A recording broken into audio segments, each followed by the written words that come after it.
Chers frères et sœurs en Christ, tous les membres des églises branches et des sanctuaires locaux, les téléspectateurs de CN et tous les enfants de Dieu qui assistent au culte via Internet. Ceci est la 90e session sur la série de sermons sur la Genèse. À partir d'aujourd'hui, nous abordons le chapitre 5 de la Genèse. Comme l'indique le premier verset, voici le livre de la postérité d'Adam. Ce chapitre retrace la lignée d'Adam à Noé. Il couvre environ 1600 ans, depuis qu'Adam a été chassé du Jardin d'Éden et conduit sur terre. Dans ce message, nous examinerons le verset concernant Adam.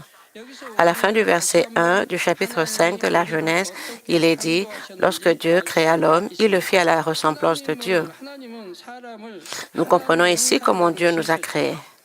Dieu a créé l'homme à son image, non seulement physiquement, mais aussi spirituellement, en lui donnant l'esprit, attribut éternel et impérissable.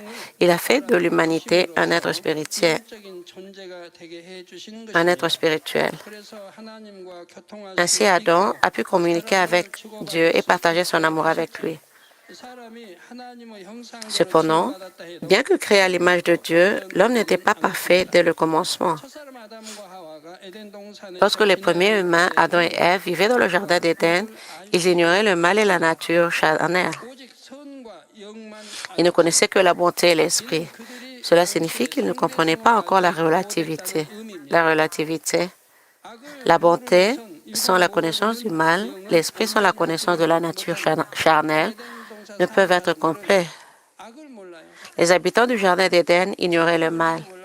Ils ne connaissaient même pas la bonté. Ils vivaient tout simplement.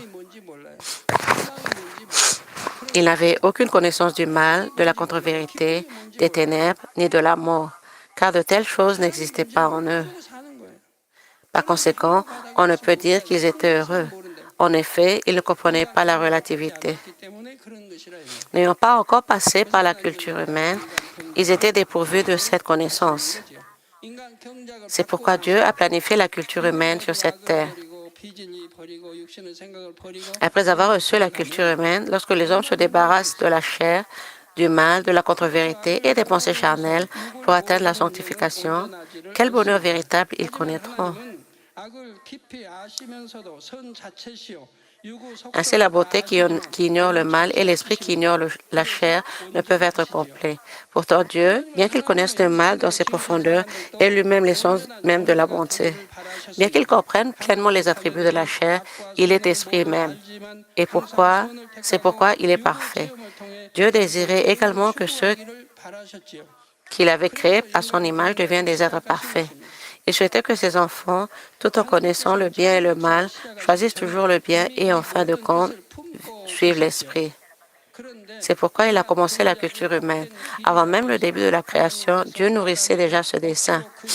Cependant, puisque la culture humaine est une voie bénie, Dieu n'a pas forcé Adam à la suivre. Adam avait déjà reçu le libre arbitre. Il devait donc choisir lui-même cette fois. Si Dieu ne lui avait pas accordé le libre arbitre, il serait devenu un dictateur, imposant l'amour et l'obéissance par la force. Ainsi, Dieu plaça l'arbre de la connaissance du bien et du mal et avertit, « Vous mourrez si vous mangez de son fruit. » De cette manière, Dieu révéla clairement la conséquence et lança un avertissement ferme. Pourtant, à la fin, Adam, par sa propre volonté,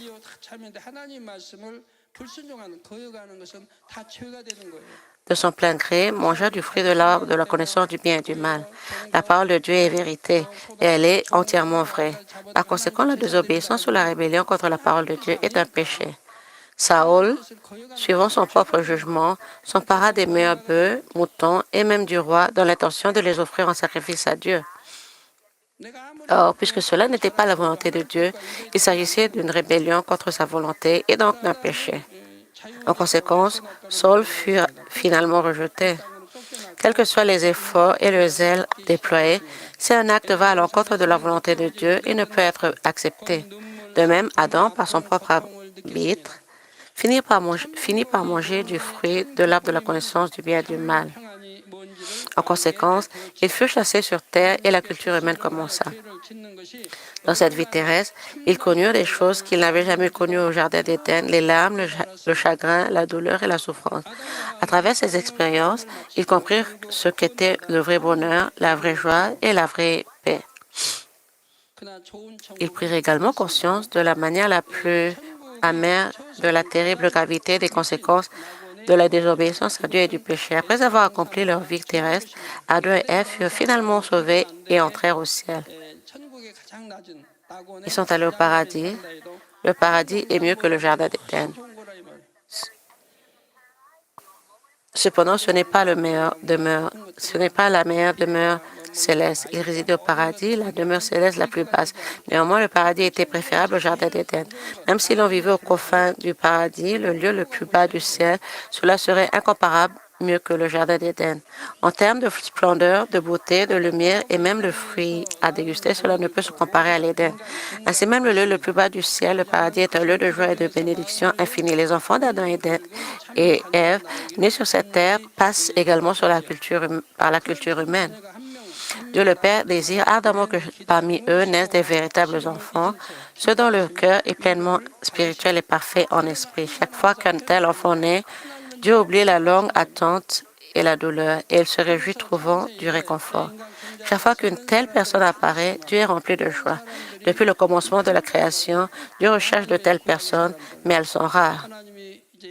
Dans l'Ancien Testament, Dieu a suscité de véritables prophètes par l'épreuve, leur accordant la puissance et les utilisant puissamment. Dans le Nouveau Testament, les disciples du Seigneur, les apôtres, Étienne, Philippe, le diacre et d'autres étaient de telles personnes. Ils ont bien reçu la culture humaine, atteignant la sanctification et finalement la parfaite sanctification. Parce qu'ils ont atteint la parfaite sanctification, ils ont reçu la puissance et ont glorifié Dieu. Ainsi, chaque fois qu'une telle personne se manifeste, Dieu est comblé de joie et de bonheur. Chers frères et sœurs en Christ, notre Père céleste est infiniment miséricordieux, bon, doux et tendre. Bien sûr, il possède aussi la majesté et l'autorité divine. N'oublions cependant pas qu'à côté de sa divinité, il possède également la plénitude de l'humanité. Dieu désire que tous les êtres humains, créés à son image, prennent conscience qu'il est leur Père et s'approchent de lui. C'est pourquoi il accorde l'autorité de devenir enfants de Dieu à ceux qui reçoivent Jésus-Christ. Même ceux dont le cœur est rempli de malice témoignent de l'affection envers leurs jeunes enfants.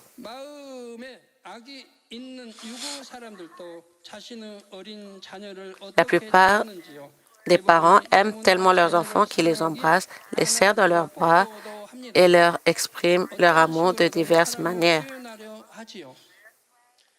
De la même façon, Dieu le Père et ses enfants de la foi peuvent jouir d'une relation aussi proche et intime. Certains croyants ressentent souvent la divinité de Dieu plus intensément et peuvent même le craindre. Mais à mesure que votre foi grandit, vous ressentez la profondeur de l'amour de Dieu le Père. Vous expérimentez sa tendre sollicitude, sa protection et sa présence constante à chaque instant. Les Écritures nous montrent à maintes reprises la proximité de Dieu avec les pères de la foi qui avaient atteint la parfaite sanctification. Prenons l'exemple d'Élie. Chaque fois qu'il a rencontré des difficultés, Dieu lui-même l'a nourri et a pris soin de lui. Dans 1 Roi 17, nous voyons Dieu pourvoir au pain et à la viande par l'intermédiaire des corbeaux. Imaginez recevoir un tel amour vous-même. Quel bonheur ce serait! Même lorsque la nourriture était impossible à obtenir, Dieu y pourvoyait par des corbeaux. Plus tard, alors qu'Élie était épuisé, Dieu envoya un ange pour le fortifier.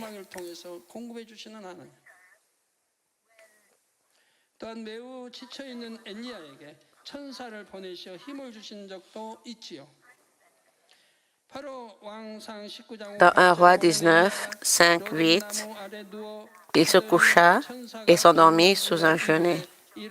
Et voici un ange le toucha et lui dit, « Lève-toi, mange. » Il regarda et il y avait à son chevet un gâteau cuit sur des pierres chauffées et une cruche d'eau. Il mangeait et but, puis se recoucha.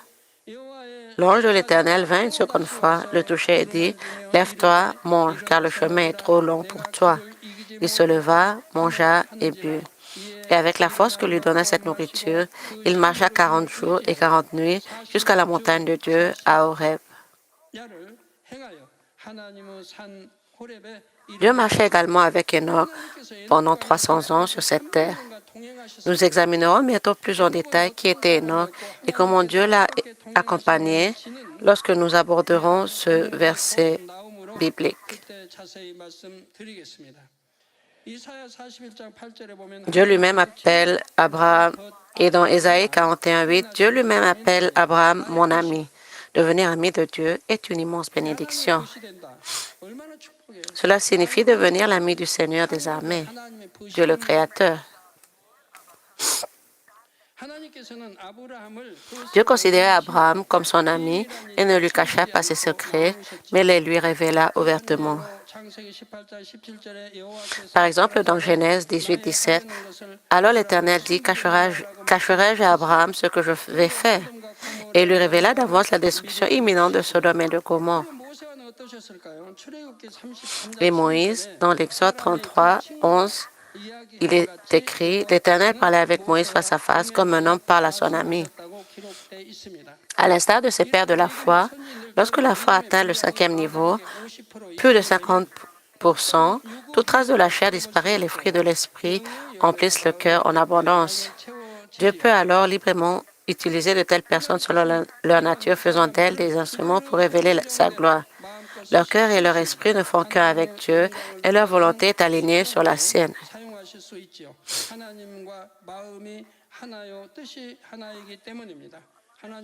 Voici le genre d'enfant véritable que Dieu désire lorsqu'il créa Adam. Que Dieu désirait lorsqu'il créa Adam, des enfants capables de partager avec lui un amour sincère, tendre et intime, sur cette terre et pour l'éternité au ciel. Je prie au nom du Seigneur pour que vous accomplissiez pleinement les attentes et les espoirs de notre Père céleste.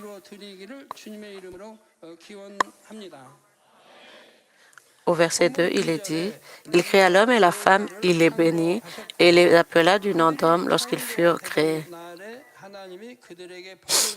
De même, Genèse 1:28 rapporte, « Qui donc a donné son nom à Dieu? »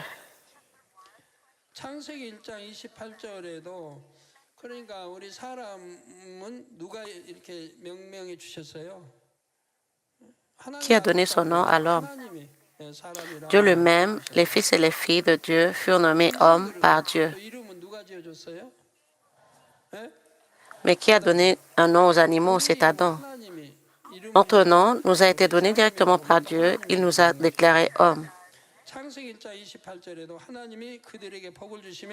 Genèse 1:28 dit, « Dieu les bénit et Dieu leur dit, soyez féconds, multipliez, remplissez la terre et la sujettissez, et dominez sur les poissons de la mer, sur les oiseaux du ciel et sur tout animal qui se meut sur la terre. »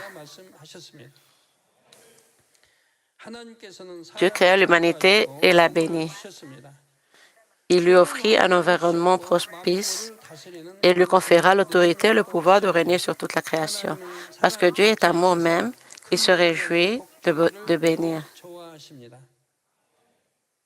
Parallèlement, Dieu est juste. Aussi même lorsqu'il bénit, il agit dans le cadre de la justice. Ce verset biblique fait référence à Adam et Ève avant leur péché, lorsqu'ils portaient encore l'image pure à laquelle Dieu les avait créés. C'est pourquoi Dieu pouvait les bénir. Mais après leur péché, leur autorité leur fut retirée et la bénédiction perdue. Alors, qu'est-ce que la véritable bénédiction? Est-ce la richesse et les honneurs voués au jour à se dégrader et à disparaître? Voués un jour à se dégrader et à disparaître. La véritable bénédiction est d'obtenir la vie éternelle et d'entrer au ciel, où l'on reçoit des récompenses éternelles, immuables et éternelles. Qui dès lors peut détenir la plus grande autorité? Le président d'une nation, même le dirigeant d'un pays puissant est confronté à d'innombrables limitations et ne peut pas toujours imposer sa volonté. À plus forte raison, une fonction terrestre peut-elle conférer une véritable autorité? Un pouvoir immense conduit souvent à la dictature. Dans notre pays, le roi Taejong, le troisième monarque, était encore plus dur que le roi Yeonsan. Les historiens affirment qu'il était pire que Yeonsan. Pourtant, il n'a pas été qualifié de tyran. Pourquoi? Parce qu'il exerçait un pouvoir militaire si absolu que ses fonctionnaires étaient totalement soumis et incapables d'agir.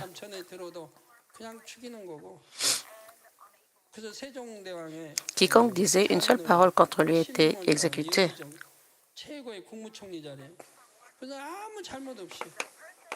Par exemple, Shimon, beau-père du roi Sejong et premier ministre de haut rang, fut envoyé comme émissaire en Chine sous la dynastie Ming. À son retour, il fut arrêté, ligoté, ramené de force, puis exécuté bien qu'il n'eût rien fait de mal. Son épouse, la belle-mère du roi Sejong, fut exilée sur l'île de Jeju et même vendue comme esclave. Il fit cruellement assassiner tous les frères de sa femme, soit par empoisonnement, soit en leur fournissant des cordes de soie pour qu'ils se pendent. Un tel roi était véritablement un tyran parmi les tyrans, et pourtant les livres d'histoire ne le décrivent pas comme tel.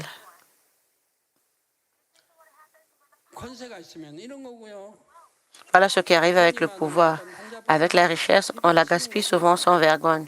Avec l'honneur, on devient arrogant. En vérité, il n'y a rien dans ces choses qui méritent d'être désirées.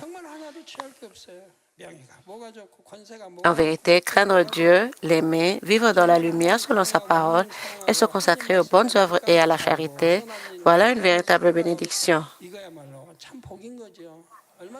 Quelle vie heureuse et joyeuse! Mais lorsqu'on devient enfant de Dieu, on reçoit une autre forme d'autorité. Non pas un pouvoir terrestre, mais une autorité à laquelle même l'ennemi, le diable, ne peut résister. Car notre Père céleste est celui qui règne sur toute la création. Il désire que ses enfants jouissent de la véritable bénédiction et de l'autorité spirituelle. Au travers de la culture divine, ses enfants peuvent atteindre le ciel éternel et recevoir tous les biens qu'il a préparés. Pourtant, Dieu désire aussi que ses enfants jouissent de bénédictions même pendant qu'ils vivent sur cette terre. C'est pourquoi il a permis à son Fils unique Jésus de vivre une vie de pauvreté ici-bas.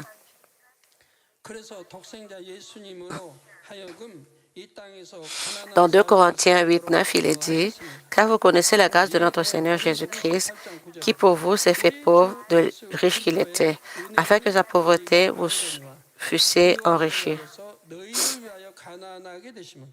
Notre Seigneur est le Roi des rois, le Seigneur des seigneurs, le Fils unique du Dieu créateur. Quelle richesse!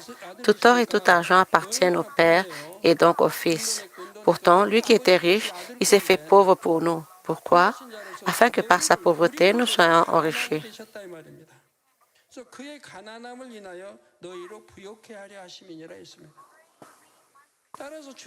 Ainsi, ceux qui croient au Seigneur et sont enfants de Dieu recevront l'autorité spirituelle et la bénédiction en ce monde. Car toutes les questions de vie et de mort, de bénédiction et de malédiction sont soumises à la souveraineté de Dieu le Père.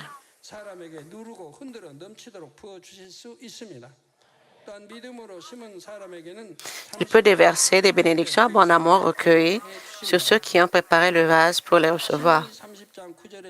Et à ceux qui sèment avec foi, il permet de récolter 30 fois, 60 fois, 100 fois, voire plus.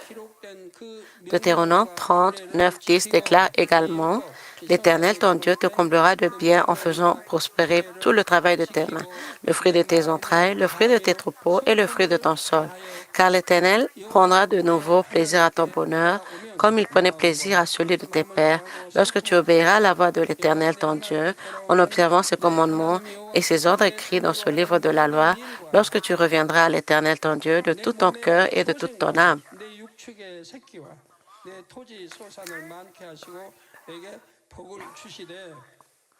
Dans l'Ancien comme dans le Nouveau Testament, Dieu promet la bénédiction.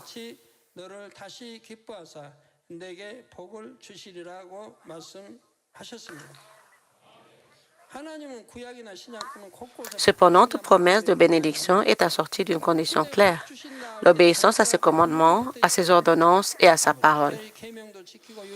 Il en est de même pour vous. Si vous recevez la bénédiction, utilisez-la fidèlement.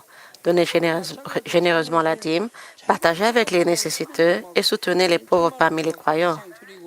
Que ce serait merveilleux si les anciens et les leaders, comme le de bénédiction, donnaient la dîme de 10 millions de won ou plus, ou au moins de 5 millions de won. J'ai déjà clairement montré de nombreuses façons d'être béni. Si vous les suivez, vous serez assurément bénis. Dieu ne fait pas de discrimination. Il bénit selon la justice et l'équité. Lorsque nous préparons notre vase selon sa justice, les bénédictions de Dieu ne s'épuiseront jamais. Dans le monde, certains gagnent des sommes considérables à la loterie ou s'enrichissent de manière irrationnelle. Pourtant, beaucoup finissent par être malheureux à cause de cet argent. Un tel gain inattendu n'est pas une véritable bénédiction. Cela devient une malédiction.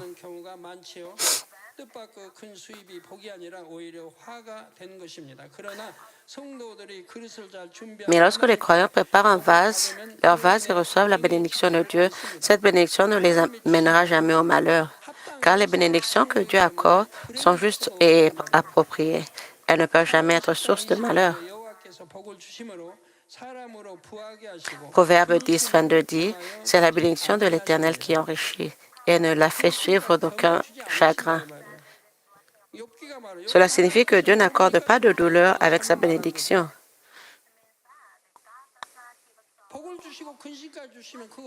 Dans le livre de Job, Job s'est trompé car il ne comprenait pas pleinement la volonté de Dieu. Si la bénédiction s'était accompagnée de douleur, elle ne pourrait être véritablement une bénédiction. Même riche et honorable, si la vie est emplie d'inquiétude et d'angoisse, quel est le véritable bienfait? Il serait bien préférable de vivre simplement en prenant 3 repas par jour sans souci ni crainte. C'est pourquoi, chers croyants, préparez-vous à recevoir et à jouir pleinement des bénédictions de Dieu notre Père aime à vous accorder. Examinons maintenant le verset 3. Adam, âgé de 130 ans, engendra un fils à sa ressemblance, selon son image, et lui donna le nom de Seth.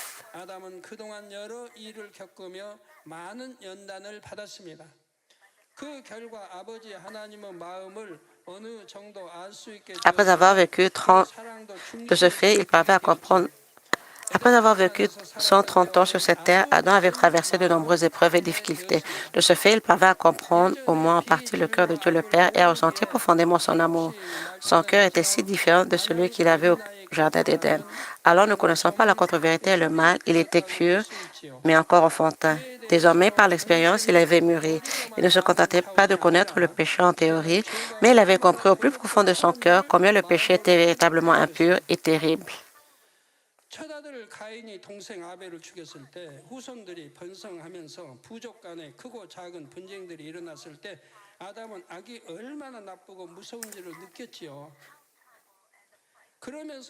Lorsque son fils aîné, Caïn, tua son frère Abel, et lorsque les conflits éclatèrent entre les tribus, à mesure que les descendants se multipliaient, Adam ressentit combien le mal était terrible et effrayant. Il pouvait aussi commencer à comprendre combien le cœur de Dieu le Père avait dû être blessé lorsqu'Adam avait désobéi à la parole de Dieu et mangé du fruit de l'arbre de la connaissance du bien et du mal. Pourtant, Adam éprouvait en même temps une profonde gratitude pour l'amour de Dieu et de Dieu le Père. Un amour qui ne l'abandonna pas malgré son péché, mais qui continua de le guider sur le chemin de la vie éternelle. Après avoir pris cette décision, Adam engendra un fils et le nomma Seth. Seth, dont la prononciation est proche du chiffre 3 en coréen. Seth ressemblait à son père Adam, non seulement physiquement, mais aussi par son cœur et son caractère. Ainsi, Dieu choisit Seth pour perpétuer la lignée d'Adam.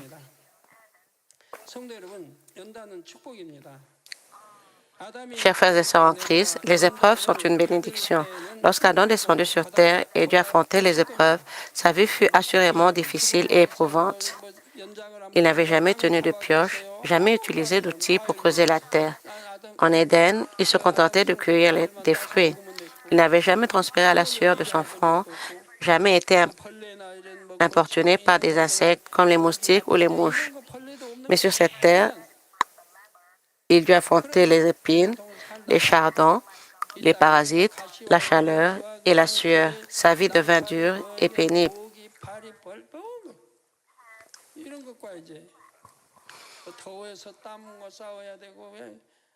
Pourtant, à travers ces épreuves, Adam comprit la volonté bienveillante de Dieu et ressentit son amour.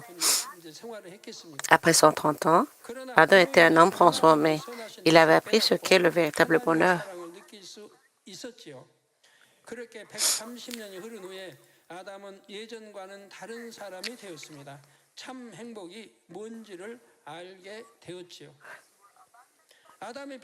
Bien que ces années aient été éprouvantes, elles lui apportèrent une leçon précieuse et lui éprouvaient une profonde satisfaction intérieure.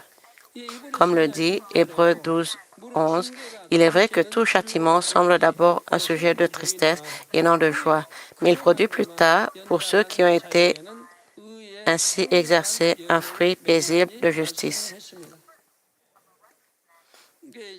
Ainsi, lorsque surviennent les épreuves, les afflictions et la discipline, nous devons toujours nous souvenir de ces paroles. En ce moment-là, nous devons réfléchir à la manière de les surmonter.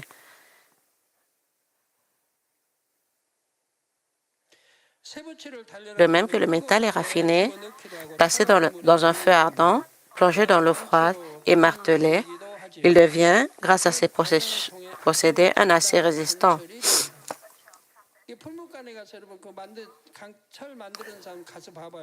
Allez observer les forgerons à la forge.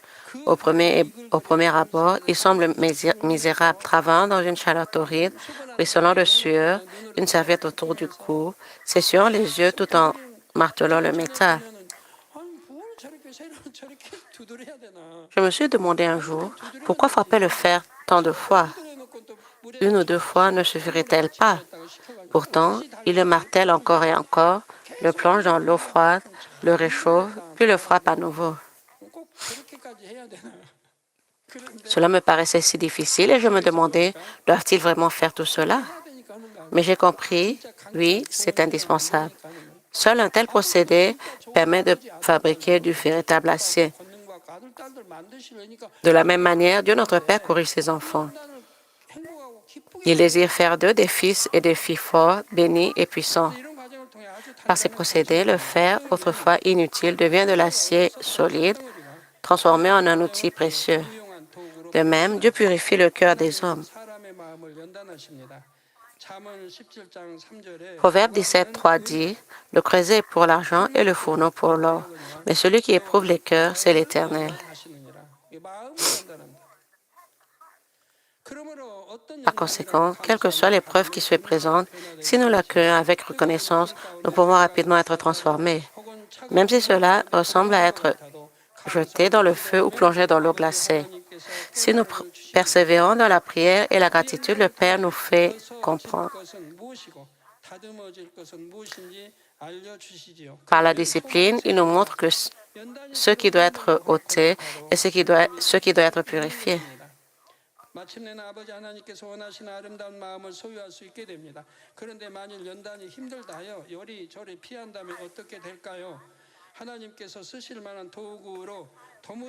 Alors l'espoir renaît, et bien que les épreuves soient douloureuses, nous pouvons les endurer et les surmonter. Enfin, nous accueillerons le beau cœur que Dieu désire. Mais si nous évitons les épreuves parce qu'elles sont difficiles, comment pourrions-nous jamais devenir des vases que Dieu puisse utiliser? Tout d'abord, le cœur doit être purifié. Si nous nous dérobons à la discipline, la contre-vérité demeure en nous. Si nous nous accrochons à notre propre attitude moralisatrice et à nos propres structures personnelles rigides, nous ne pouvons devenir des vases que le Seigneur puisse librement utiliser. C'est pourquoi le plus grand obstacle à atteindre la sanctification est notre propre attitude moralisatrice.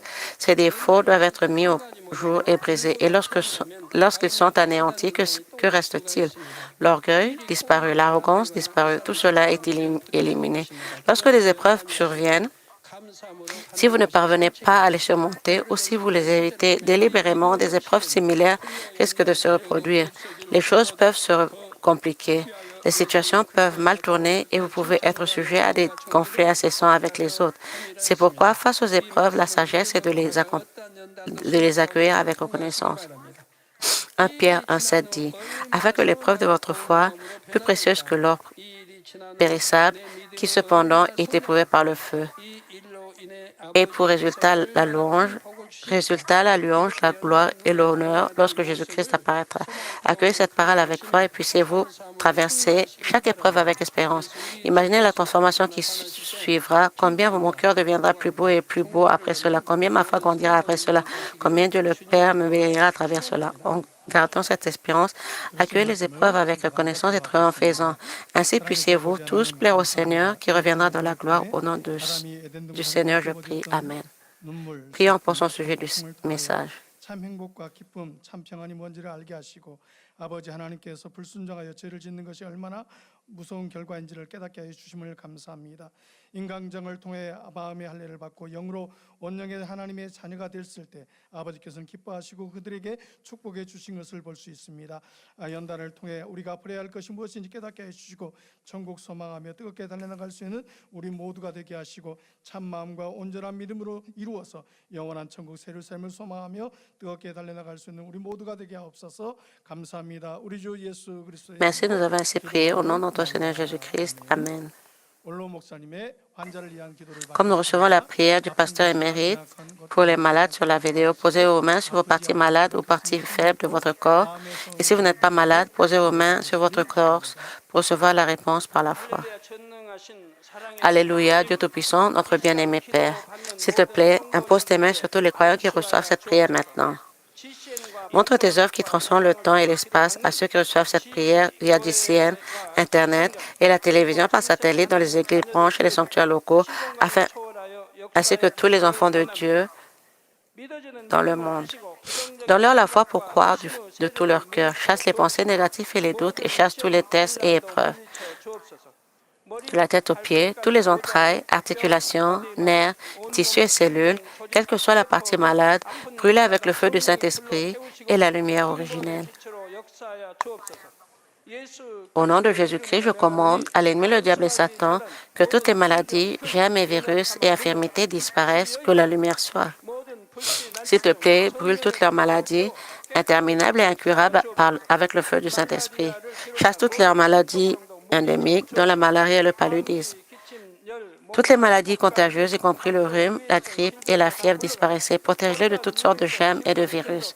Guéris-les de toutes sortes de cancers, de l'estomac, du poumon, du foie, du sein, de l'utérus et de l'intestin. Le sida, la leucémie, l'apoplexie cérébrale, l'hypertension et l'hypotension artérielle, le diabète, les problèmes de thyroïde, les maladies cardiaques, pulmonaires et maladies de femme, ainsi que toutes les inflammations disparaissaient. Guéris-les de la polio, des accidents vasculaires cérébraux, de l'arthrite et des hernies discales, maux de dos, maux de tête, névralgie et toute autre douleur disparaissait. Épilepsie, autisme, dépression, névrose et autres maladies mentales disparaissaient. Toutes sortes de paralysies, soyez déliés, levez-vous, marchez et sautez. Que les yeux puissent bien voir, que les oreilles puissent bien entendre, que les aveugles voient, les sourds entendent et les muets parlent.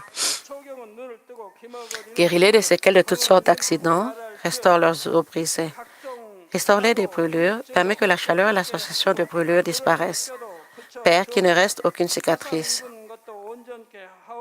Soyez purifiés de toutes sortes de dépendances à la drogue, d'empoisonnement et de toxicomanie.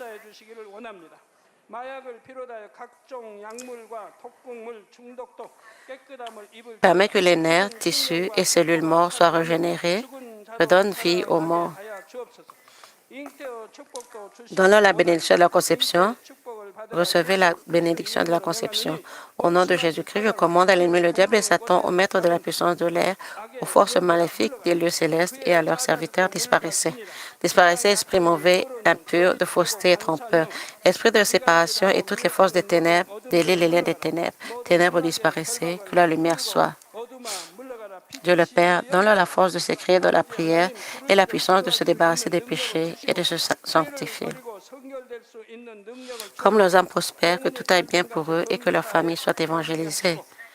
Protège-les de toutes sortes d'accidents et de catastrophes tout au long de cette semaine et bénis-les pour qu'ils mènent une vie prospère sans aucun problème. avec le feu ardent du Saint-Esprit, de l'armée céleste et des anges, et avec tes yeux ardents, protège tous tes enfants, leurs familles, leurs lieux de travail et leur commerce. Donne aux étudiants la sagesse et la compréhension et leur enthousiasme et la ferveur pour étudier ardemment. S'il te plaît, garde leur cœur et leurs pensées des choses du monde et permets qu'ils puissent aimer Dieu avec plus de ferveur. Que tes enfants mangent, boivent ou quoi qu'ils fassent, permets qu'ils puissent le faire en vivant une vie qui te glorifie, Dieu le Père. Qu'ils soient capables de témoigner du Dieu vivant en disant, « J'ai rencontré et expérimenté Dieu et j'ai reçu ses réponses et ses bénédictions. » Dieu notre Père, merci. Sois glorifié toi seul. Au nom de notre Seigneur Jésus-Christ, je prie. Amen.